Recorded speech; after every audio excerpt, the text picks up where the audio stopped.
Today is June 21st, 2021. Welcome to Our Voices. Today is a special day. It is also commemorated as West Virginia Day. Again, this state was created back in 1863. And again, we are celebrating the state holiday. But before we go any further, we're going to talk about its history as well. We're going to go to the town of Ceredo, West Virginia, and we're going to talk about the Ramsdell House. This is Our Voices.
welcome to Our Voices. I have a special guest with me.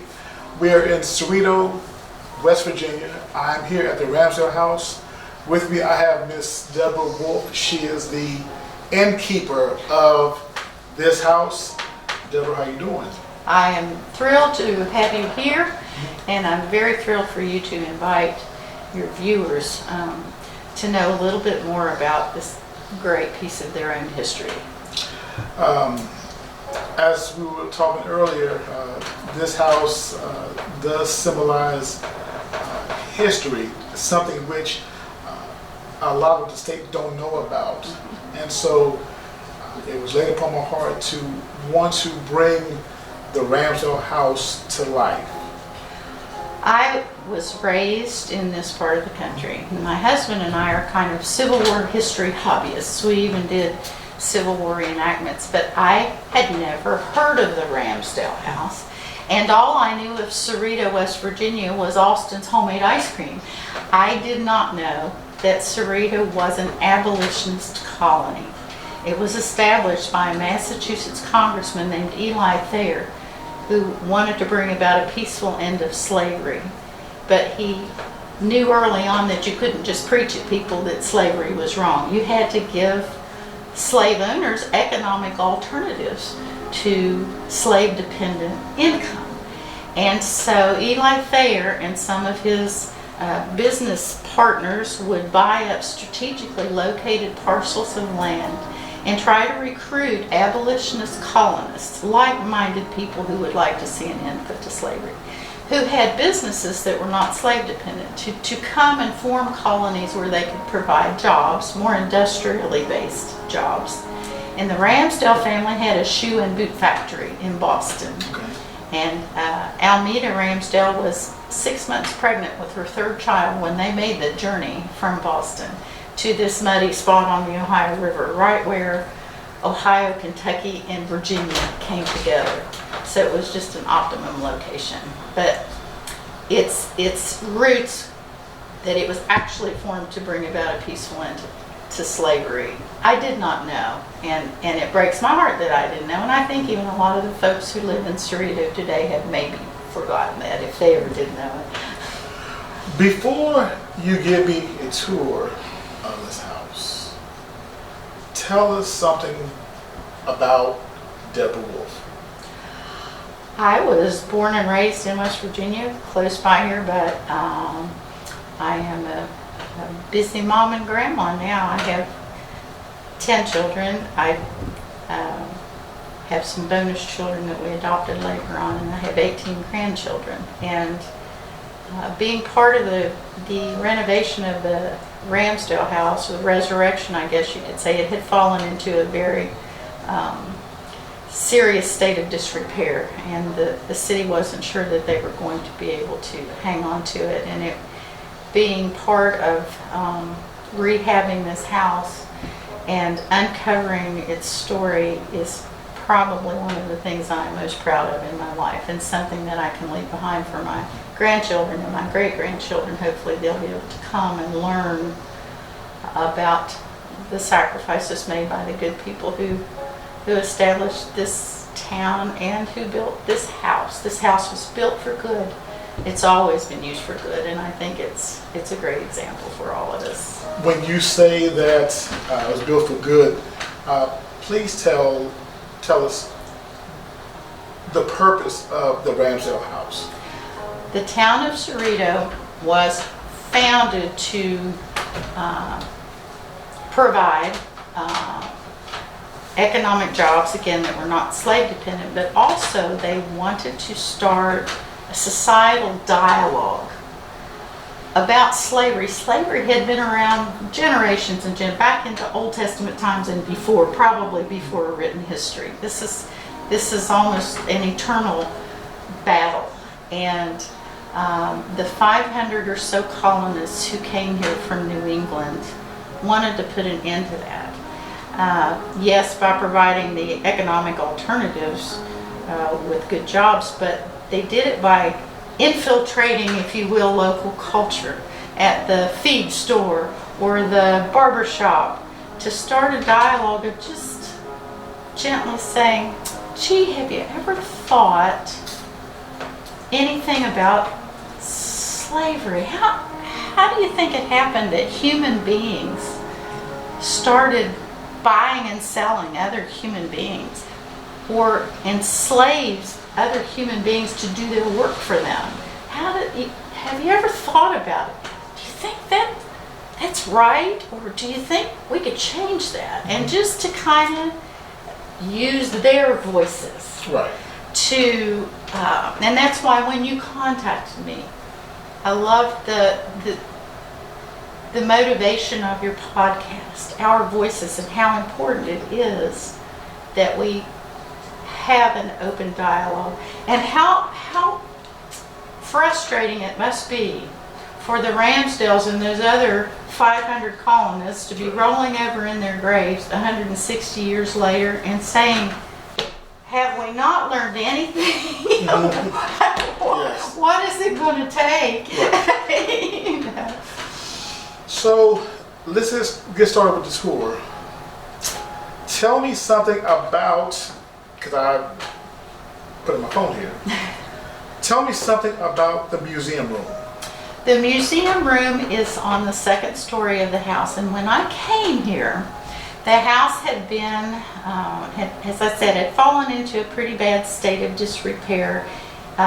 Folks had lived in it until the 1970s. It was a rental home, but it had fallen into too rough a state of disrepair.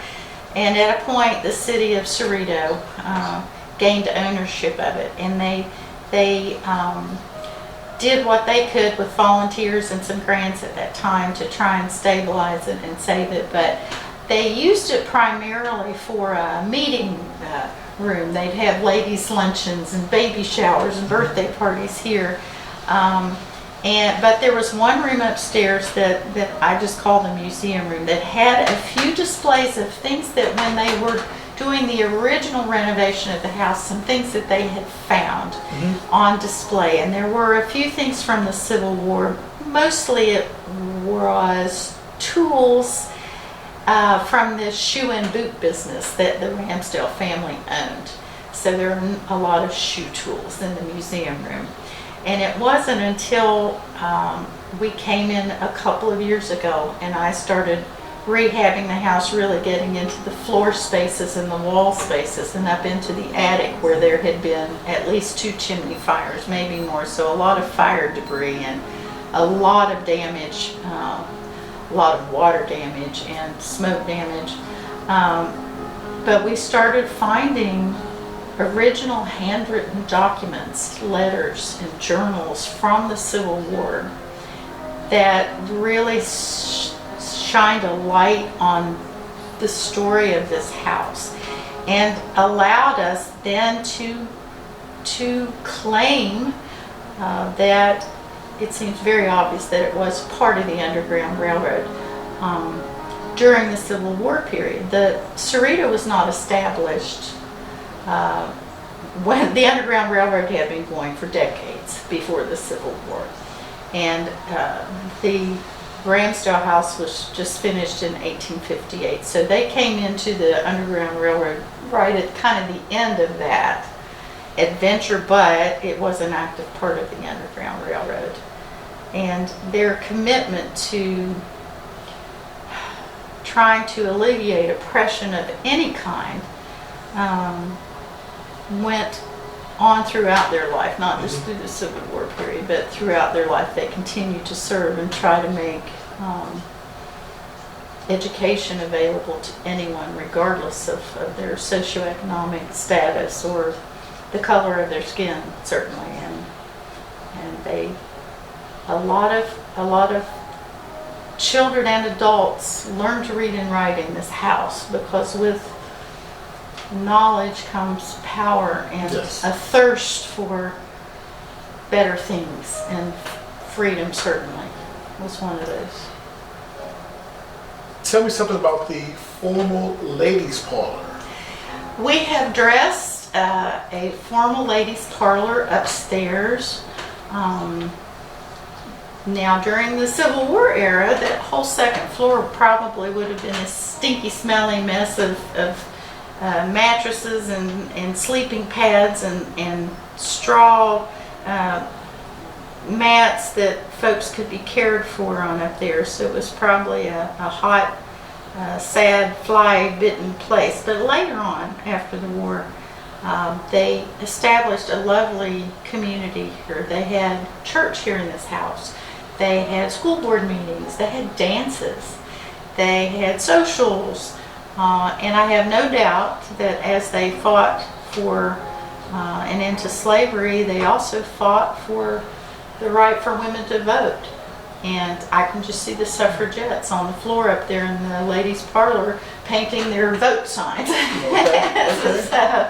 And it's just a lovely, peaceful place. And we do have a Christmas tree that is decorated with quilt squares that are taken from the Underground Railroad quilt codes, which were a way for enslaved Americans to communicate when it was safe to travel, when it was not safe to travel, and also Alameda could hang a particular quilt pattern out on the line to say this is a safe house and you can come and shelter here, or she would hang a different quilt out if it was not safe and there was Confederate or slave hunting activity going on in the area. So we have that up there as well.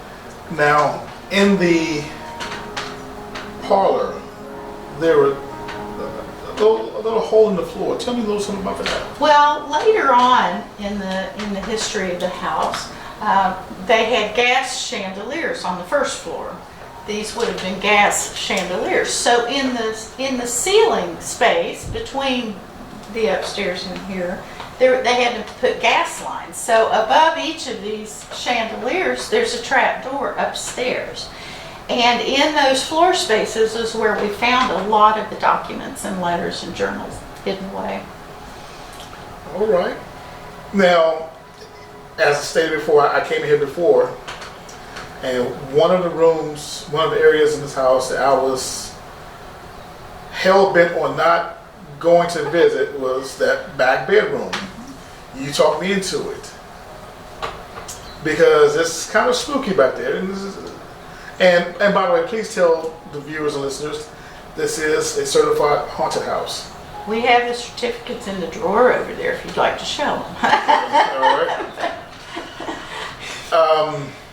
Tell me something about the back bedroom.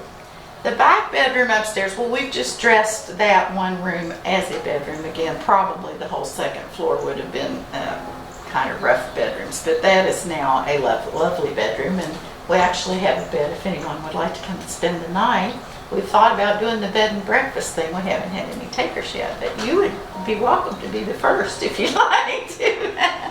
I'll pass. Go ahead. Yeah, but we have a rope bed original to the house, and from journals and letters, we believe that Carrie Ramsdell, one of the daughters, came back here to have a child, and the baby was born healthy and well, but Carrie passed away the next morning in that bed.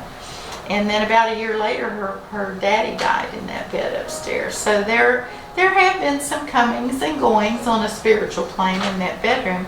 But the most significant thing in that bedroom is what I call the lantern window. There is only one opening in the back of the house originally that faced the Ohio River. And it's just about the size and shape for a lantern. And only when we rededicated this house a couple of years ago, and we had some pastors who descended from 37 slaves who came through this area and founded Burlington and South Point, Ohio. And they, from their verbal histories and their family, told the story that the helpers on the Ohio side of the river, their ancestors, could see from their perspective what was going on our riverbank over here. Were there Confederate patrol boats on the river? Were there slave hunters riding along the riverbank? When they saw that it was safe and looked clear, they would hang a lantern on a hook on their side of the riverbank.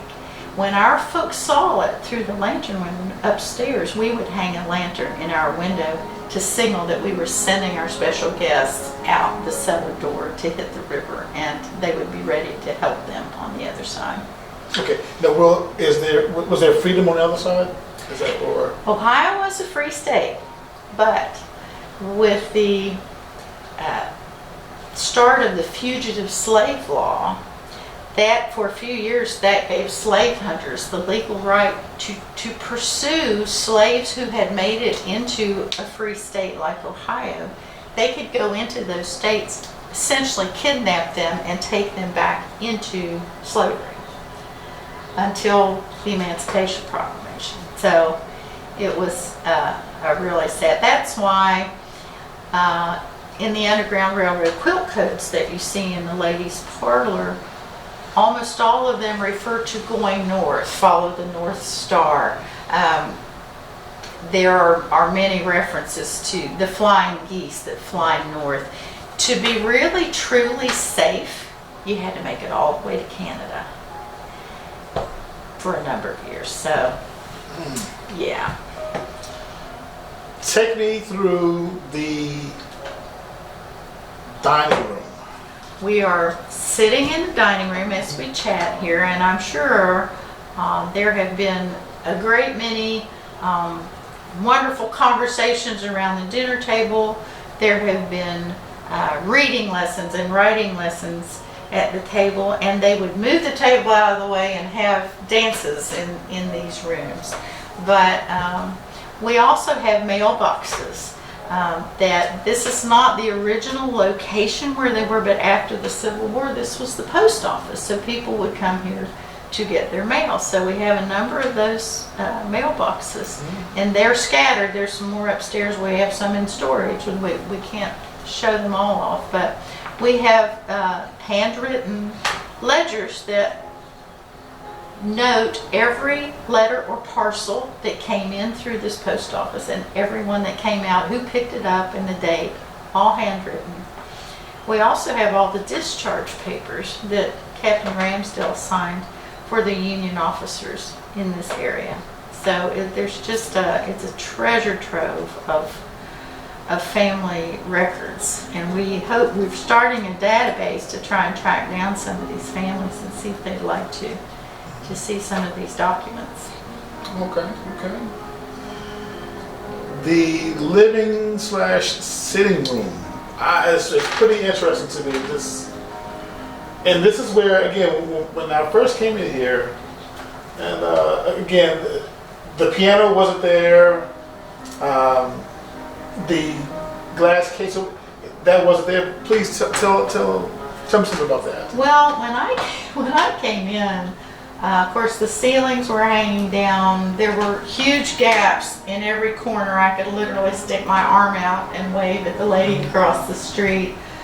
We were missing a tremendous amount of bricks. Under all of the windows was pretty wide open, so just a lot of general damage. There was really nothing on the first floor but metal folding tables and chairs from where they had their meetings and their parties here. There were no real relics or documents, because all of what we see as we sit here were things that were found in the last 2 years of the history of this house. So they've been hidden away in the walls, but we've just kind of brought them to light. Now the piano is an 1850 box grand piano. It was not original to the house, but because they had church here, I kind of thought they probably would have had a piano. It honestly wouldn't have been that grand, I don't think. But it was donated to us by a doctor and his wife who were moving to kind of downsizing to an assisted living facility, and they were looking for a home, and it was period appropriate. So you're right, the piano was not here at that time. We did, however, have 120 hymn books tucked away in the house, and each hymn book has a different family name engraved on the front. So we're trying to track down all of those families who are attached to those hymn books as well. It's pretty interesting. I noticed this box right here as far as support. How is the Ramsdell House funded? It's kind of not right now. Okay. The Ramsdell House is owned by the town of Ceredo, and bless them for just physically protecting it. We have tried to secure some grants and we did get one small grant to help us with the initial stabilization of the floors, but then COVID hit and a lot of things changed, including just funding for what some people would consider to be non-essential.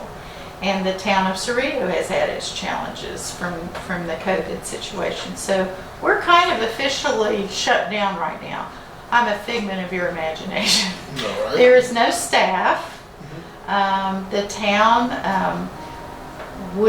does pay the utilities, and I'm sure there's liability insurance attached. But right now, we're just kind of a loose band of volunteers who try to come in and keep the house safe and clean. And when we are able to, we are still harvesting. There's still more documents and more letters and more artifacts in a particular part of the attic that's pretty unstable right now. But it's very much still an active archaeological site, so it's pretty fascinating.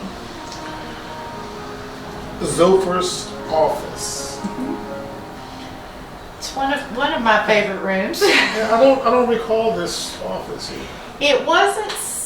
We don't know. When I came, it was full of metal tables and chairs. That's all that was in there. And so when we started finding all of these handwritten documents, we have a number of handwritten letters from William McKinley, who was a lieutenant in the Union Army at the time, but he became President McKinley. Many handwritten records. We needed a place to display them, and that's when I kind of took off my contractor hat and put on my, I don't know if it's the archaeology hat or the museum director's hat, but and I'm in way over my head. It's not my area of expertise, but I have learned a lot in the last couple of years. But we did have the good sense to try and get some of the documents displayed in glass cases where we can, so they're not going to be further destroyed, and make it a pleasant place to bring school children in. And we try to educate them and keep the house relevant, because the fight that the Ramsdells were here to fight is still ongoing 160 years later. Explain how is the fight still going on? Many people take the tour through the Ramsdell House and they'll comment as they're about to head out the door, "Thank goodness slavery is gone." It is not. It is worse today than it was in the Civil War era, with technology and ease of travel. The victims of slavery have perhaps changed considerably, but racism hasn't changed. That's still the same fight. That's right. So racism is still what it is, and but slavery all over the world, especially in Asia and India, are really the worst today. And we want children to understand that there are folks among us who are in slavery that you maybe are not aware of. So we try to make the teachers aware that the nail salon where you're getting your fingernails done, or your hair salon, if you see these young Asian ladies, 5 or 6 of them, who are there for a month or two, and then all of a sudden they're gone and a whole new 5 or 6 young ladies is in there, they're on a circuit of slavery. It's not sex slavery, but it is still slavery. And they don't want them to make friends in the areas or establish relationships that would give them an opportunity to try and get out of that cycle. And of course, child slavery and sex slavery is international. Yes. So that is still ongoing. But it's that eternal battle of human beings wanting to have unrighteous dominion over other human beings and even animals, and but it's so the fight goes on. Tell me something about the kitchen. The original kitchen would have been out behind the house in what they would call it a spring kitchen or summer kitchen. In Civil War days, the kitchen was separate from the main house, so the fire hazard was lessened. Later on, it was moved into the house when the house was modernized. But we do have what we believe is the foundation of the spring kitchen out back, and you may have seen a rather modern-looking tombstone in the middle of that right now, which was a recent gift to the Ramsdell House from our good friend Woody Williams, who won the Congressional Medal of Honor at Iwo Jima. Woody is 97, and I cannot begin to keep up with him. My husband's been with him all day, and he's exhausted. He drives around in a three-wheeled slingshot, those Batmobile-looking things, with his goggles and his helmet, and drives way too fast. And yes, you do, Woody, if you're watching this. But he is a good friend of the Ramsdell House. But he has a foundation that if they find a recipient of the Congressional Medal of Honor who's buried out in the woods, out in the boonies somewhere, and no one is tending the grave, or the families have died off, or no one has any interest in paying any respect to that hero, he will go through proper channels and legal channels and try to contact the families. But if it's amenable to everyone, he will have the remains moved to the State Veterans Cemetery at Institute, where they get their Medal of Honor tombstone, which they all match, kind of like an Arlington National Cemetery. But he called last year and said, I've got a problem. I have a veteran, a Medal of Honor recipient I have to move, and this guy's got a tombstone. Normally they didn't have nice tombstones. This gentleman did, and we don't know why, because there was no family in the equation, but his name was James Summers. He was one of the very first recipients of the Congressional Medal of Honor. He was a private in the Union Army, and he won his Medal of Honor at the Battle of Vicksburg in Mississippi. So he is not buried in the Ramsdell backyard. He is buried in the State Veterans Cemetery, but we have his original tombstone, which we call that our tombstone of the unknown soldiers, because we have others who are buried in the backyard who were cared for here and went to their rest while they were here, and they're buried in the yard. And we hope to be able to figure all that out later with infrared technology and all that stuff that we have no budget for right now. But so the mystery continues. The room upstairs where I guess the pieces are in a basket where you can make shoes. Tell me something about that room. Well, the Ramsdells had a shoe and boot factory in Boston, and so they brought all of their shoemaking tools with them. And that was their plan. The Civil War wasn't even, maybe somebody was thinking far enough ahead, but they were just looking to establish their business here, and they had a successful little shoe and boot factory. So we have lots of shoemaking tools. We have lots of shoes that they never got around to repairing. So we have itty bitty baby shoes, and we have great big boots and things that have been in the attic waiting for repair for 160 years. Okay. Let's see here. Now, another part of the Ramsdell House.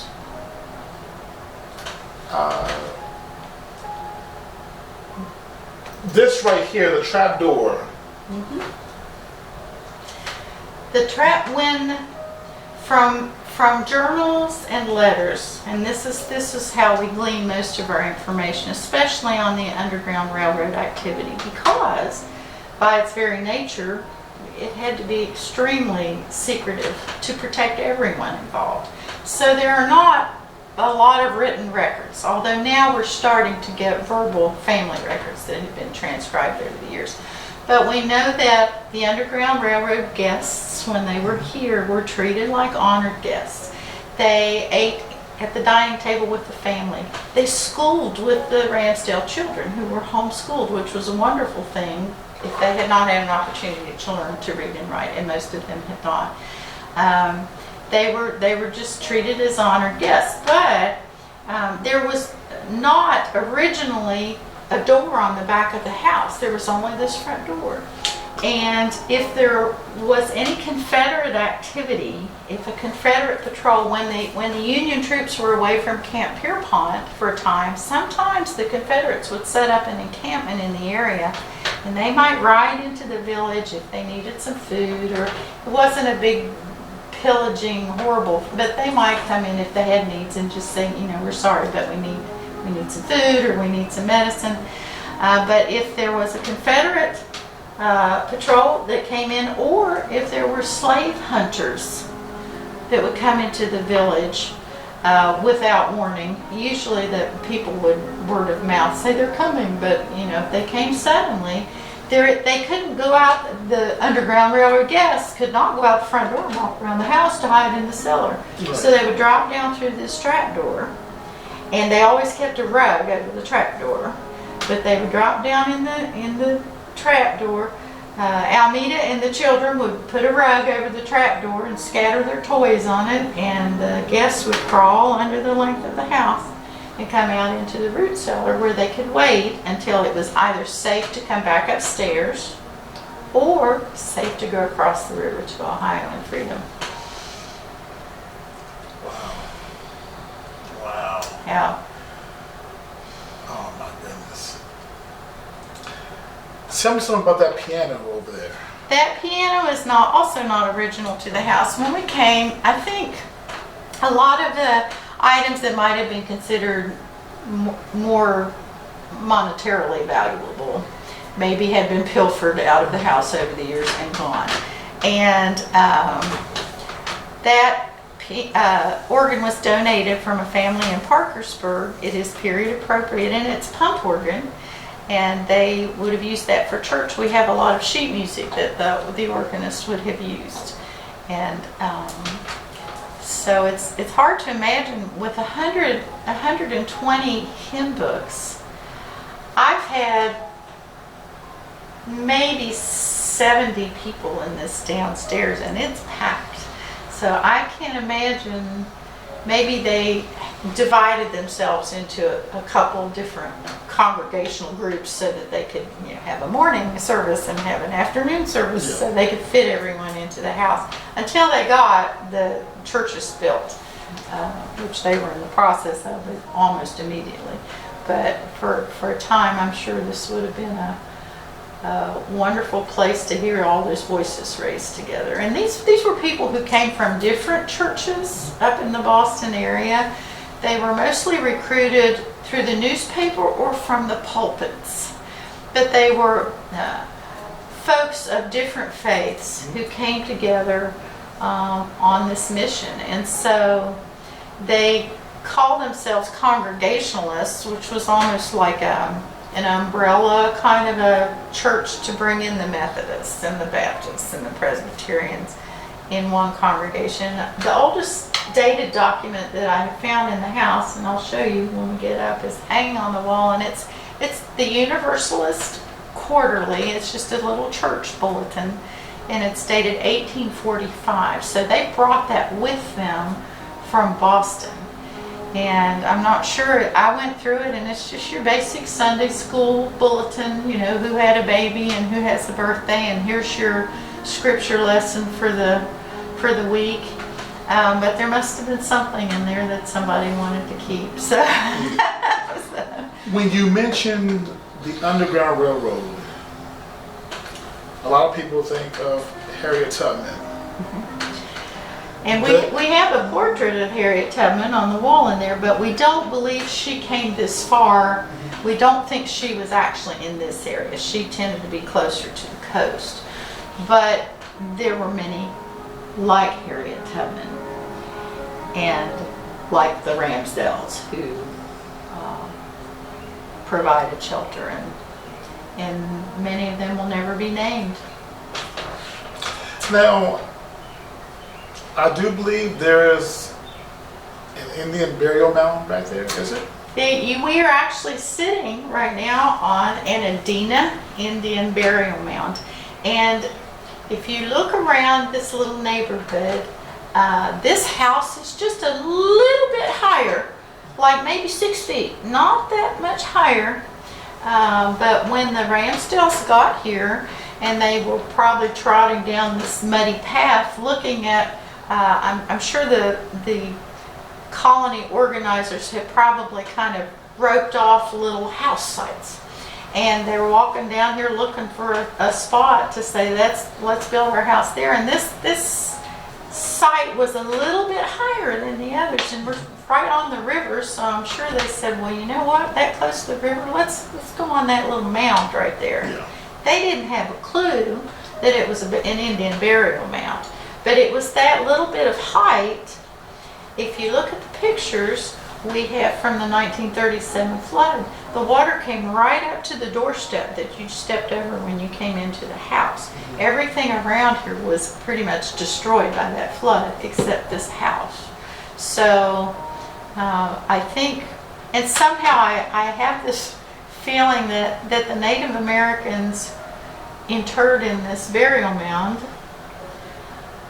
are kind of okay with it, because I think they would have bought into the mission of this house. Okay. And I think, well, if our bones will let those folks keep fighting this fight, that Native Americans, today Asians, you name it, it's just this racism isn't just about black and white. It's about anyone who looks different than you do. We are inherently like suspicious or fearful of folks who look a little different than we do, or who speak a little differently than we do, Yes. or who live a little differently than we do, or who don't believe the same things that we do. And yet that's what should make our world such a beautiful place, instead of right now tearing us apart.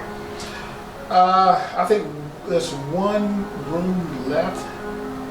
I believe that's a toy room. Oh, the toy room. Yeah.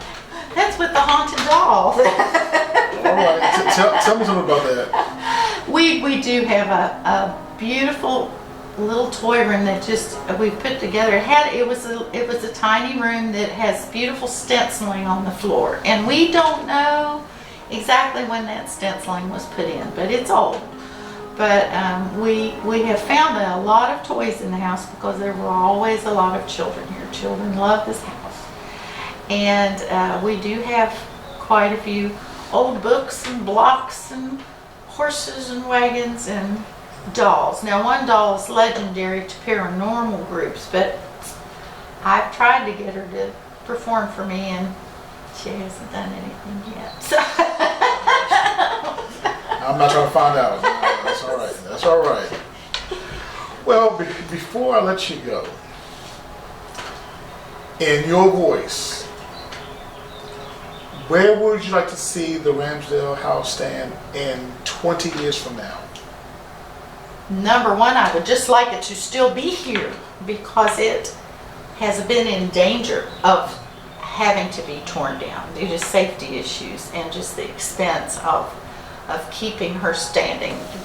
There are areas of the house that do need to be physically stabilized. It's safe right now, and honestly will probably be safe for 20 years, but if there's not an ongoing effort to better stabilize the Ramsdell House, it could easily become unrepairable or unsavable. And I think it is such a treasure, and especially today when we desperately need positive stories from our history and positive examples of human goodness and tolerance to latch onto and to hold onto and to emulate and to perpetuate. And I think this house can stand as a beacon. When we rededicated the house a couple of years ago, and one of those pastors, who was a descendant of those 37 slaves who founded Burlington, and he spoke, and he called the Ramsdell House a beacon of hope. It was a beacon of hope 160 years ago, but I think it can still stand as a beacon of hope today and remain relevant if within her walls we can raise our voices, if we can from her rooftops raise our voices and bring children in and teach them to raise their voices in love and support and humanity, then. I have another question. Do you feel that the history schools don't want to teach Black history? What are your thoughts on that? In the town of Ceredo, and I actually have a textbook that my husband randomly brought in one day. There's a chapter in the history book that they use in the Ceredo schools about the Ramsdell House. I think because of the history, the teachers here are pretty good at instilling and understanding in the children about the heritage that they have. But nationally, I am horrified at when we try to sanitize our history or the whole cancel culture thing. I understand why we should be offended at some things that happened in our history, but if we take them out of the history books, we're in danger of that happening again. And I think we need to be very careful to not forget some of the lessons that were learned in the past. And that's what worries me when we start taking much of Black history, especially. Well, sadly, Black history has largely not been in the history books in most places. And that's why we enjoy, at least having Black History Month here at the Ramsdell House. We try to have pertinent speakers several times a week during Black History Month, but it should be every month, and an understanding again of all different cultures. The Asian and Pacific Islanders are under siege right now. Why? It's hard for me to understand that kind of hate, but we're a law enforcement family. Now there's another group right now that's sort of under siege, but my husband and one of my sons are police officers. I also have a Black son. And when last year, when things got, the racial tension between, especially pointed at police officers, got so bad, I was very fearful for my husband and for my son, but I'm also very fearful for my Black son. And it's still going on,